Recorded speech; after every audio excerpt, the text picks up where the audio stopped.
of the United States Public Health Service Syphilis Study conducted on men in Macon County from 1932 to 1972.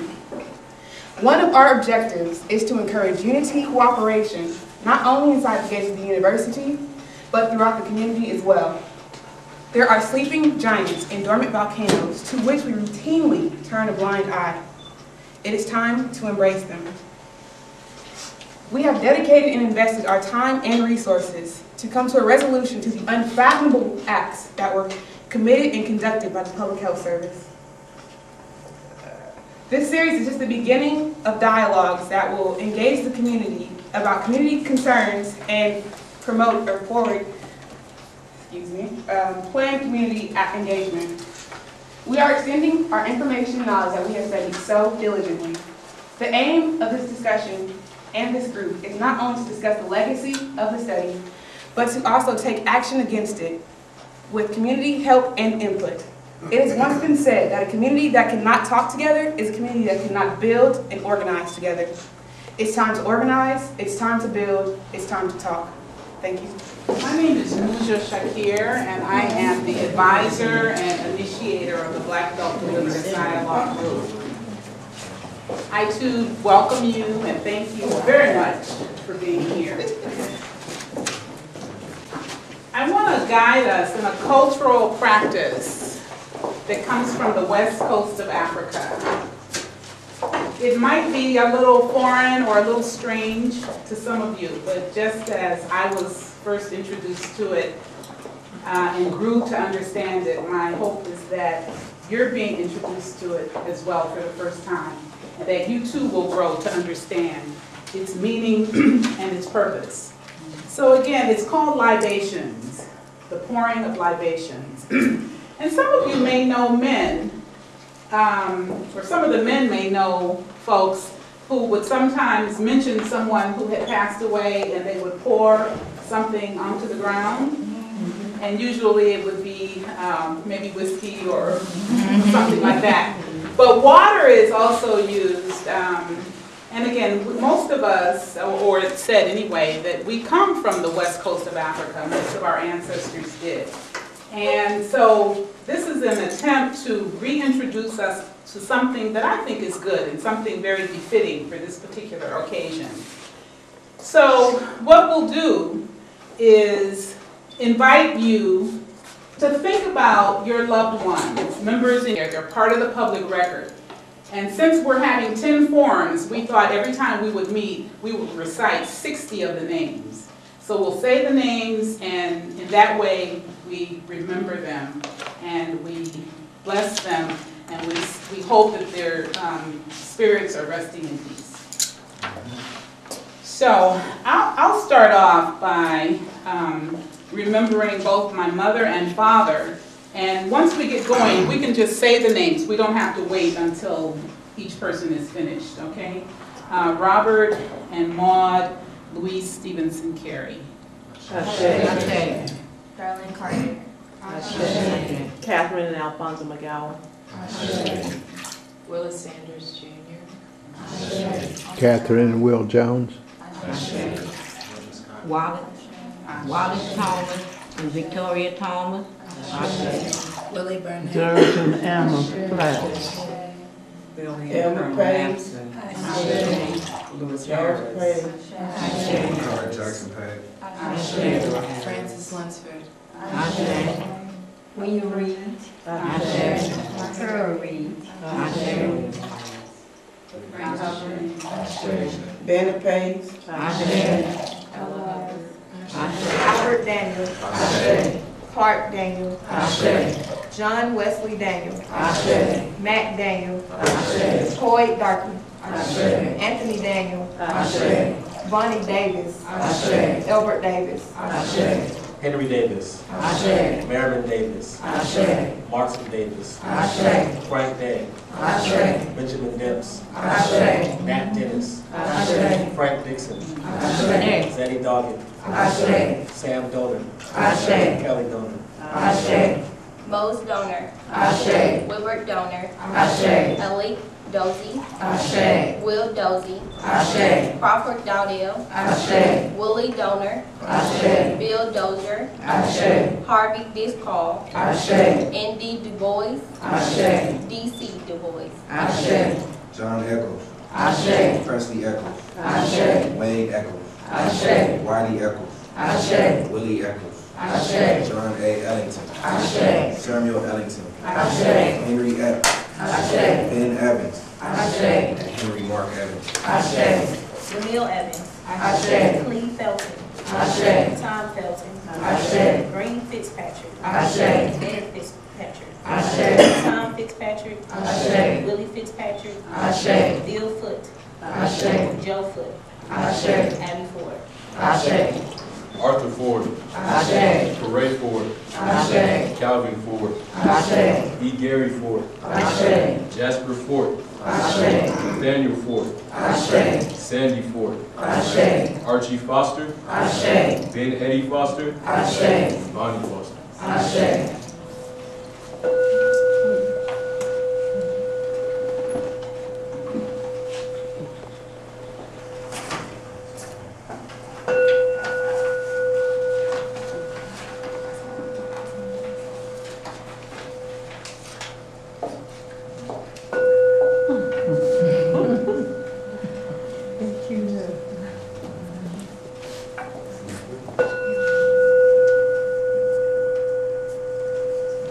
After the official end of slavery, more laws, including the Black Codes, instituted on the heels of the failed Reconstruction era, and the Jim Crow laws passed in the late 1860s ensured that descendants of the first enslaved Africans would continue to be economically, socially, and educationally oppressed.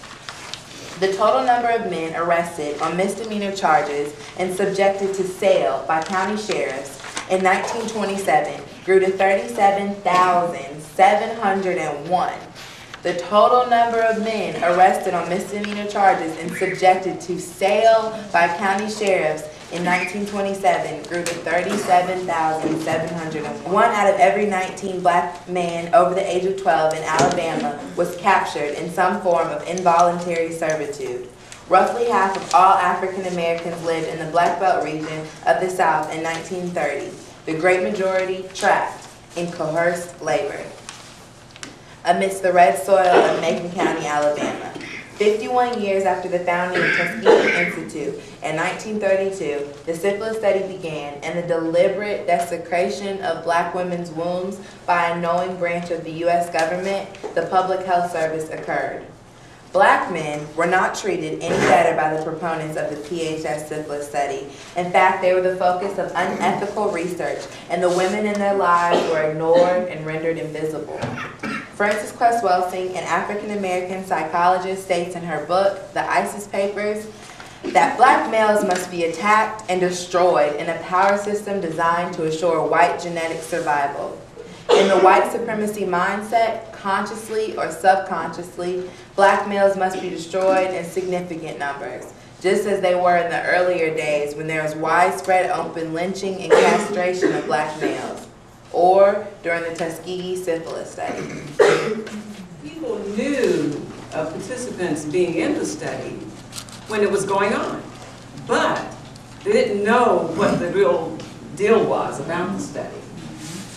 In other words, they knew when Ms. Rivers came to the different churches around the county.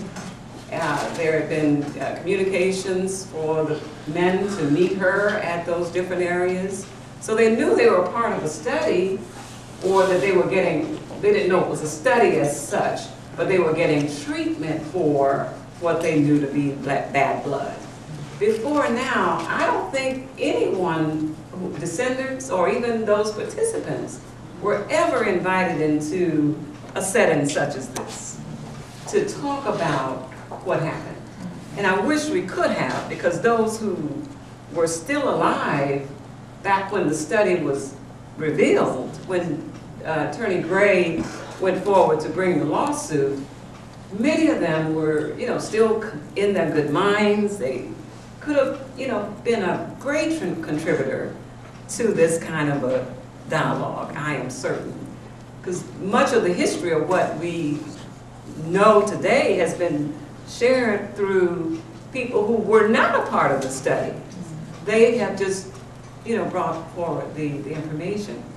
But from my own edification, I have been able to study and find blindness, cancer, and other concerns that people have had as a result of untreated syphilis are byproducts of it.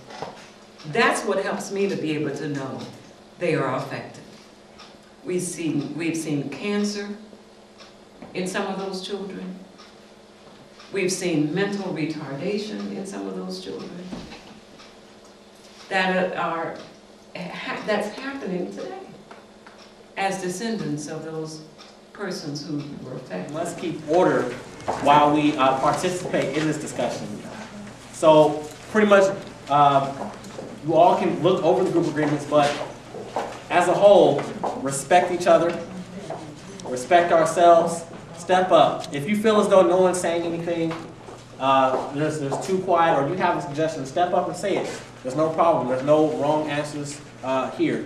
If you feel as though the conversation is getting too heated and there's too much negativity, step back, take a minute, breathe, relax, and you can come back with another suggestion. So all in all, it's respect each other, respect ourselves, and provide the best amount of input you can to make this community discussion as positive as possible. Thank you. We have to stop with the babies. When you teach the babies how to go to the potty, you have to start thinking of putting into that mind that child is the greatest person in the world, because civilization came from us. We got to tell these children, make it a part of them, that they're no inferior child. They're not any different from anybody else, but they are the greatest. And they said it was a black man by the name of St. Augustine who handed civilization to the world. They had nothing, knew nothing about shoes and clothes and whatnot. And by the way of the Nile River, St. Augustine gave civilization to the world. Well, now, they got us and enslaved us. They could not read books. They let them read the Bible if they had one, but they could not read anything that would give them information. However, when those people came out of slavery, no books, no education, no anything, but they had communication. They worked together. And today, they gave their children 15 million acres of land. They gave us the schools. They gave us the hospitals. They gave us the insurance company. What happened? What happened, gentlemen? What happened, ladies? Something has happened, and we fail to trust each other, and we are afraid. We have fear, and the white man has also fear. And they know that if you turn a black man loose and let him know that he's his brother's keeper, you will find out that he would slink back because he's afraid. He's afraid of unity. And if we don't use our common sense and working together, we are lost. And we should neither not feel that God has not blessed us. He gave us understanding, He gave us conscience, and He gave us right from wrong. And if we decide that the white man has another way to do, instead of giving the lashes or lynching, they use drugs. They use whiskey. They bother the minds of the black man, and the black man will become a zombie. And he can be used worse than he has ever been used before. So teach these children from the beginning that they are the greatest things in the world. And that's why they're here. Because we are not here just to be here. We are loaned to this world. And we are going to have to be returned. And in doing that, let us hope that these children will realize that I am somebody. Amen. Amen. And I am the greatest. Yes. And if we do that, I think we will have young people who will cooperate, who will get together, who will be able to go up. We worked, and I'm going to say this and I'm going to stop. We worked like everything. Many of us died. Many people were killed. Many people had their property taken away from them in 1965. And so many hundreds of, even thousands of people come to me and said, we are standing on your shoulders. I want to say to you, get the heck off of my shoulders. You can't do anything standing. You can't do a thing standing. You've got to get together, cooperate, and instead of our having the Civil Rights Bill where you could go to the hotels and the motels, you go down there and sleep in the white man's bed. No, we had the foundation. That's right. Then what you need to do in our organizations like Delta, like AKA, the men's organization, what we need to do is to buy the organization. We can do, we leave millions of dollars every time we go, and that's by the thousands of us. So let us think, and if we don't think, I feel sorry for us. I feel sorry for our children.